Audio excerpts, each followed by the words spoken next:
All right, y'all, tons of stuff to get to on the show today. I was out last week, took the family to Myrtle Beach for a much needed vacation. And so we've got 2 weeks worth of news to get through. Before we jump in, if you're watching on YouTube or listening on Apple Podcasts or Spotify, take a moment and subscribe to the show. That way you don't miss any future episodes. And if you're looking for the link to the show notes, where you can find links to all the articles that we're going to reference today, you can find that at realestatebackstage.com/episode 34. Now, if this is your first time watching or listening, I'm your host, Michael Smith. I'm the CEO and broker in charge here at Bluefield. We're a 3-time Inc. 5000 company headquartered here in Greenville, South Carolina, and we provide real estate brokerage, property management, and insurance services. So we're going to kick things off today with the Fed meeting, the FOMC meeting and press conference that took place on July 30th. This is according to Connect CRE. Quote, the Federal Reserve kept the federal funds rate unchanged at 4.25 to 4.5% as widely expected. Federal Reserve Governor Christopher Waller and Vice Chair for Supervision Michelle Bowman, who have both publicly called for a rate cut at the July meeting, dissented. This marks the first time that 2 sitting governors have done so since 1993. While a few officials are pushing for immediate rate cuts, most policymakers continue to advocate for a patient wait-and-see approach. The major reason the Fed has kept interest rates unchanged throughout 2025 is the lingering uncertainty surrounding the inflationary effects of tariffs, even as the U.S. labor market remains solid. Now, let's put an asterisk on there. We'll circle back around in just a moment. Moreover, newly released data from the Commerce Department showed the economy grew at a 3% annualized rate, which marked a solid rebound from the 0.5% contraction in Q1. On the inflation front, signals were mixed. The GDP price index cooled to 2% from 3.8%, missing the 2.2% estimate. However, core PCE, the Fed's preferred inflation gauge, printed 2.5%, down from 3.5%, but still above the expected 2.3%, unquote. So I mentioned in this article, it mentions the labor market remaining solid. We do need to address that because we had a much weaker than expected jobs report that was released last Friday. This is also according to Connect CRE. Quote, the U.S. economy added just 73,000 jobs in July, falling well short of the 110,000 consensus estimate. The unemployment rate edged up to 4.2% from 4.1%, signaling a softening in labor market conditions. The U.S. labor market is looking considerably weaker than initially thought after the Bureau of Labor Statistics sharply revised down employment figures for both May and June. Now, here's the kicker. Combined, the 2 months saw 258,000 fewer jobs added than previously reported. That is a big downward revision for those 2 months. In May, job gains were revised down by 125,000 to a modest 19,000, far below the original estimate of 144,000. June's total was also cut significantly from 147,000 to just 14,000. Reflecting a downward adjustment of 133,000 jobs. The weaker than expected report underscores concerns about cooling job creation, especially in the context of mounting trade frictions, tariff-related business uncertainty, and slowing investment. The July figures point to a loss of momentum in private sector hiring and could revive questions about the durability of the U.S. recovery amid persistent inflationary pressures, unquote. So that is a big downward adjustment for May and June figures, and the initial July estimate from the BLS also came in much lower than expected. Now, on the heels of that news, right after this jobs report came out, Donald Trump decided to fire the head of the Bureau of Labor Statistics. This is according to the Wall Street Journal. Quote, President Trump's decision to fire the head of the Bureau of Labor Statistics on Friday ignited a crisis at the U.S.'s top economic stats agency, but it wasn't the start of the BLS's challenges. In the past few years, the BLS has faced tighter budgets and falling response rates to surveys. In recent months, it has faced staff shortages brought on by a hiring freeze that Trump declared in January. Those internal pressures made the agency more vulnerable to attack from the president, who seized on routine statistical revisions to claim that the Bureau is stacking the numbers against him for political reasons. Trump and other White House officials have offered no proof of wrongdoing and instead cite the size of recent revisions to the jobs numbers. Economists rushed to defend the agency's former chief, Erica McAntifer, and said regular revisions are the hallmark of data integrity. Yet the latest revisions, when they were released last week, caused a stir in the usually staid and steady world of economic data. They point to a challenge that has dogged the agency for years: a requirement to quickly produce accurate economic data when many households and businesses respond to surveys late or not at all. Each month, the BLS surveys about 120,000 employers by phone or online to track the number of jobs in the economy, one of the world's largest sophisticated monthly polls. Many businesses, about 30 to 40% in recent months, don't reply on time. That's up from under 20% a decade ago. At the end of each month, the BLS uses the data it has on hand to make a first estimate. Then it updates that estimate in each of the following 2 months based on late replies and a revised seasonal adjustment, unquote. So for those of you watching on YouTube, I'm going to put up a chart here on your screen, and this goes all the way back to the 1980s. So we've got decades and decades of data here. This is all of the upward and downward revisions to the original jobs estimates as published by the Bureau of Labor Statistics. So you can see that there's constantly upward and downward revisions to these numbers being made. There are certainly outliers both above and below. This is nothing new. I think it's hard to look at this data, look at this chart, and make the case that it's political bias that's causing this. I think it's very realistic that we would see revisions both up and down. Particularly nowadays, I think you would probably see more revisions because fewer people are responding to these surveys, and when they do, they take longer to do it. That's just the nature of our culture these days. People don't respond to surveys the same way that they used to. That's true for individuals, and it's true for businesses. All right, so speaking of Donald Trump, we have a deal announced with the European Union. This is according to the Wall Street Journal. Quote, President Trump said he reached a trade agreement on Sunday with the European Union, avoiding a damaging trade war with the U.S.'s largest trading partner and marking his biggest deal so far in his attempt to remake the global trading system through higher tariffs for U.S. trading partners. Trump said the U.S. would set a baseline tariff of 15% for European goods, including automobiles. He said the EU has agreed as part of the deal to buy $750 billion of energy products from the U.S. and invest an additional $600 billion in the U.S. I think it's going to be great for both parties, Trump said, following face-to-face talks on Sunday with European Commission President Ursula von der Leyen in Trump's golf resort in Turnberry, Scotland. The European deal is the most consequential agreement Trump has so far announced. The EU is America's biggest regional trading partner when the bloc's 27 member states, which share a common trade policy, are considered together in its top source of foreign investment. The two sides exchange more than $5 billion worth of goods and services every day. Today's deal creates certainty in uncertain times, von der Leyen said. She said the 15% level would apply for the vast majority of EU exports, including cars, semiconductors, and pharmaceuticals. The 15% level is the best we could get, she said. The terms disclosed on Sunday suggest that 15% is likely a new minimum tariff level for most American trading partners. Economists and trade analysts say tariffs at that level will have an effect on companies' decisions and are expected to contribute to higher prices for Americans, but won't stop global trade flows, unquote. So while we haven't actually seen tariffs really drive inflation yet in any meaningful way, we have seen an uptick in tariff revenue and a slight slowdown in the labor market like we just mentioned. So this is according to the Wall Street Journal. Quote, President Trump and his critics have described his tariffs as an earthquake that would transform the U.S. economy. So far, the impact has been mostly a series of tremors. In recent months, the president pledged that a new tariff regime would slash the trade deficit and force manufacturers to move production back to the U.S. His detractors warned that the tariffs would spark sharp inflation and even shortages in stores as soon as this summer. 6 months into the experiment, with more tariff announcements likely in the coming days, the economy hasn't crashed. Inflation has ticked up, but not soared. Consumers aren't finding empty shelves. As Trump promised, the tariffs have brought tens of billions in extra revenue to federal coffers. This is a significant sum of money, but not enough to replace income taxes in the way that Trump has suggested.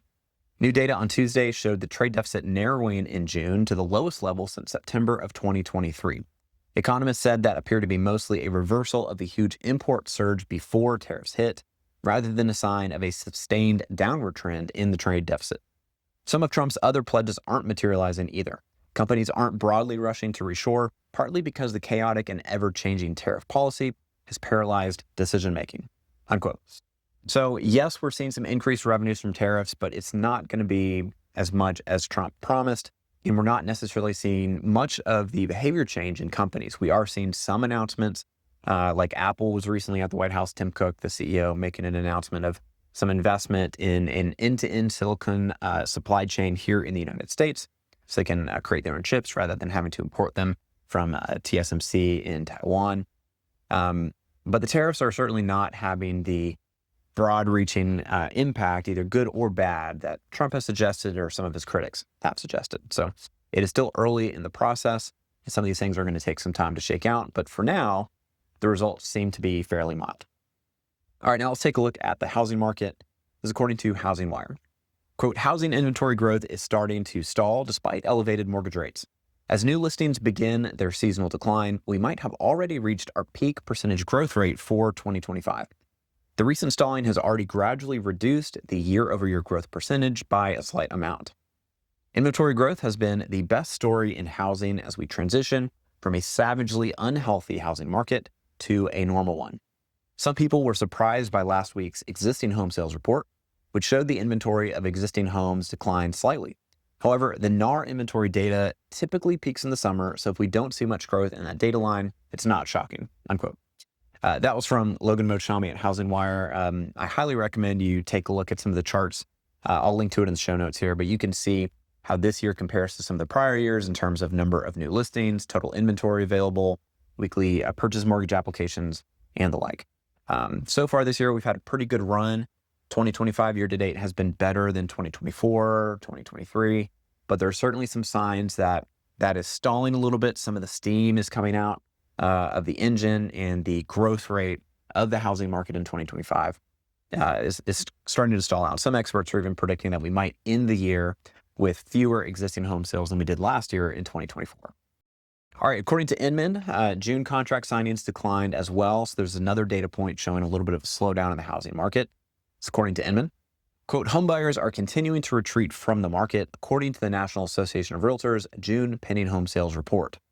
Pending home sales, which account for the number of listings under contract, declined by 0.8% from May and 2.8% from June of 2024. Pending home sales dropped the most in the West, with contract signings falling 3.9% month over month and 7.3% year over year.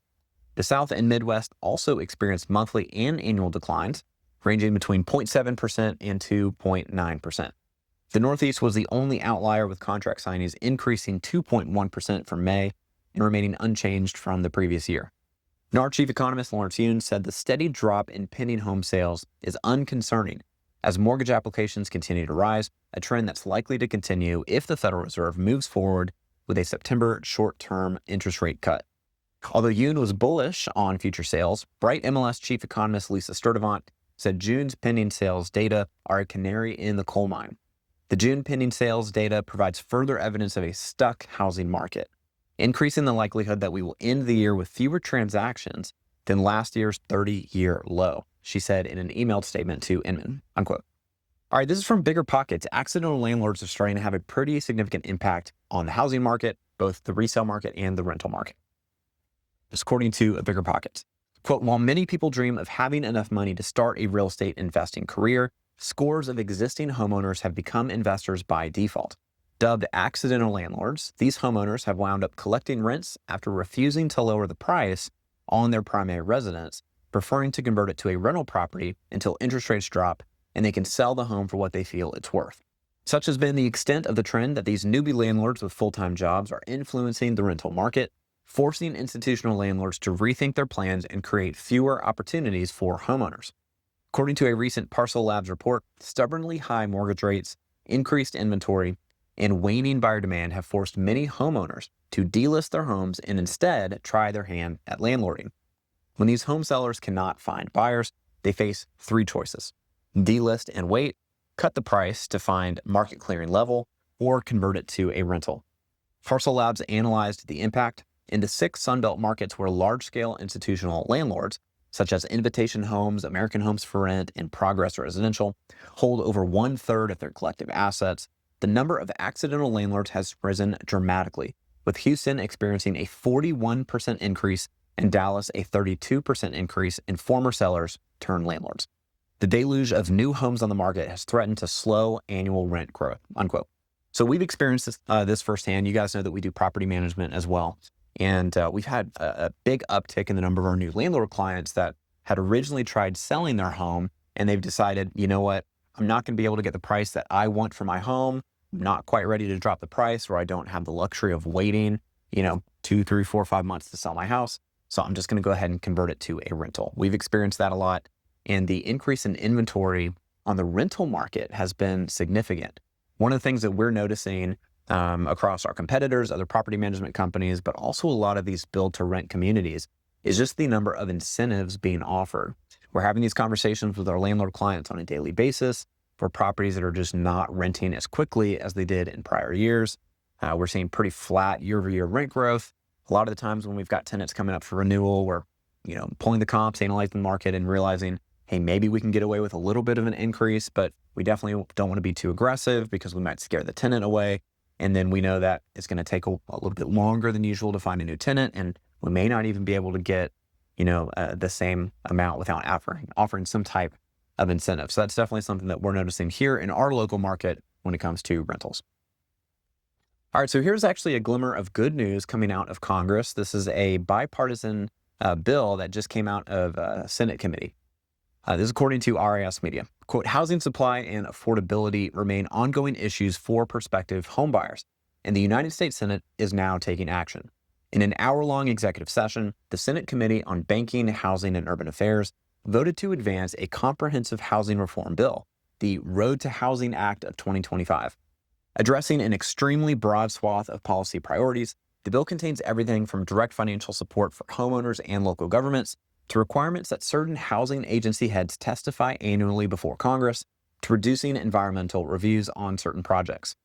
Bipartisan was the word of the day at the session, with present senators, including Committee Chairman Tim Scott, Republican from South Carolina, and Ranking Member Elizabeth Warren, Democrat from Massachusetts, praising a collaborative effort in assembling the bill.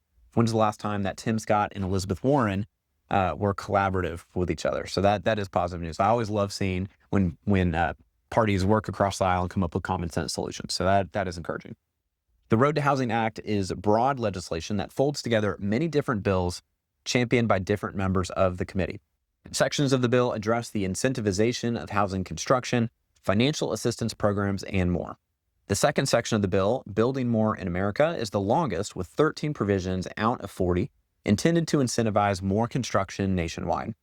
Senator John Kennedy, Republican from Louisiana, said in his pre-prepared statement that housing is only tangentially a federal issue, as local governments directly oversee land use. I don't think we need to be telling our friends in local government how to increase the housing stock. I do think we should use our role, which is to provide the money, in a way that incentivizes local governments to build more houses. Kennedy continued in explaining the bill's goals in increasing housing supply through competitive grants. Sections 4 and 7 of the bill include provisions addressing the home appraisal process, designed to boost the appraiser workforce and improve appraisal fairness, including consumers being able to request a second appraisal, unquote.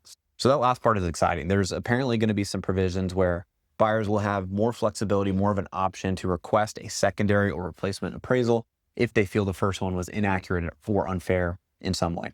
I think we've all experienced the appraisal rebuttal process. 99% of the time doesn't go anywhere. In my career, the last 9 years in real estate and three years in mortgage before that, I can count on one hand the number of times that disputing an appraisal or requesting an adjustment to an appraised value actually bore any fruit.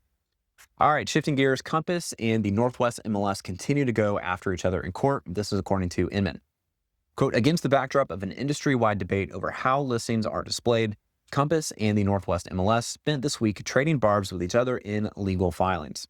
On Monday, Compass, which sued NWMLS back in April, called the Washington-based multiple listing service a monopoly that controls how Seattle area homes are sold, blocking consumer choice and broker competition, and forcing home sellers and their brokers to market their homes through NWMLS. Among other things, Compass's filing zeroed in on a 1983 report by the Federal Trade Commission known as the Butters Report.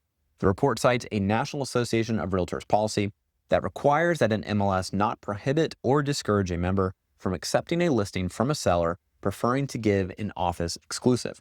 The filing states, which protects consumers and competition from anti-competitive mandatory submission rules. NWMLS responded to the brokerage on Thursday, alleging that the firm's claims defy logic.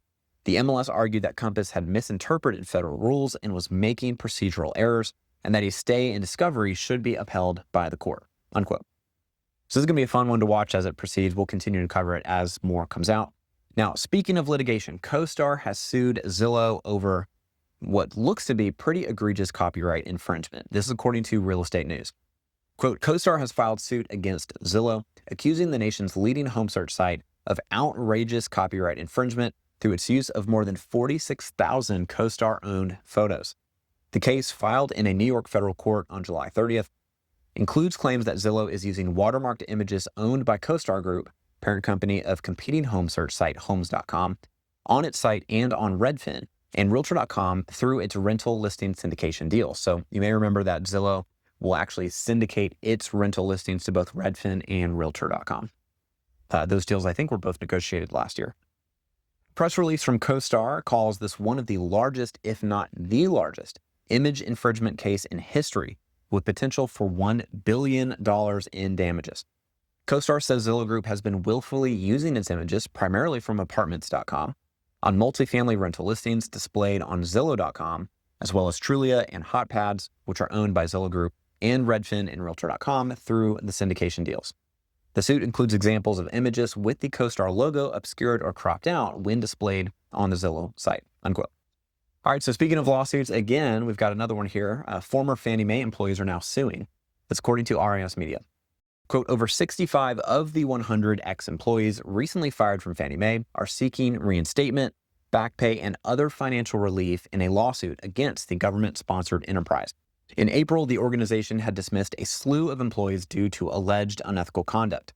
Per the lawsuit, the removed employees had received an email from Fannie Mae Human Resources directing them not to come into the office, but to instead attend a Microsoft Teams at 10 a.m. on April 3rd, 2025. During the call, they were all told they were being terminated for fraud. The fraud was described as a misuse of Fannie Mae's matching gifts program, in which the company matches employees' donations up to $5,000 to eligible causes and organizations. According to Fannie Mae, the employees colluded with the Telugu Association of North America, TANA, and other similar organizations to misuse the funds for personal gain. William J. Pulte, director of the Federal Housing Finance Agency, and also chairman of the board of directors of both Fannie Mae and Freddie Mac, issued a statement following their firing, stating there's no room for fraud or any other deceitful act that can jeopardize the safety and soundness of the housing industry. The lawsuit was filed on Monday, July 21st in the U.S. District Court and pushes back against accusations, stating Fannie Mae is using them as a cover for discriminatory mass firings of older Indian national U.S. citizens, unquote.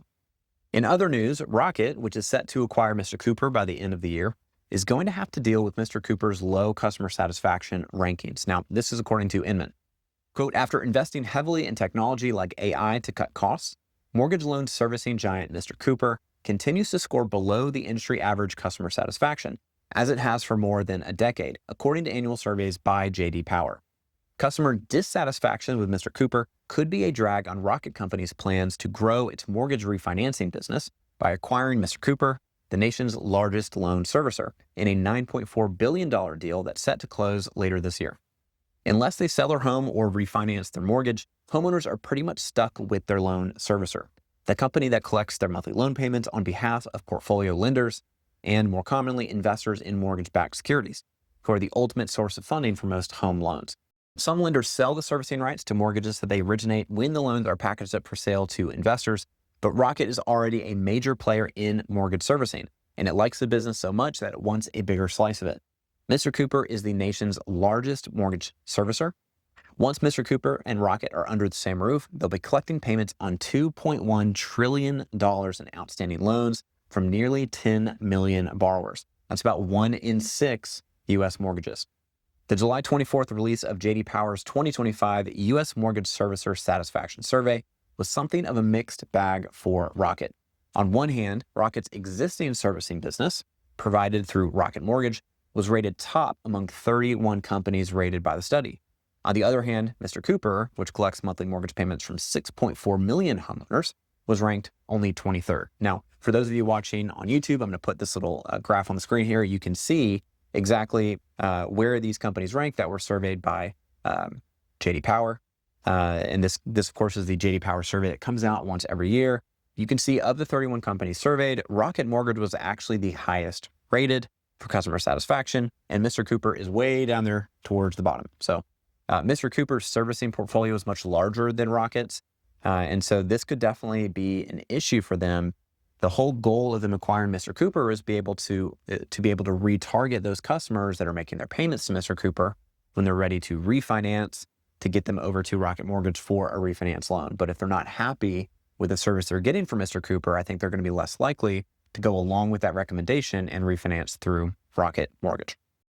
All right, we're going to wrap up another story here about Mr. Cooper. This is about the data breach lawsuit. This is according to RIS Media.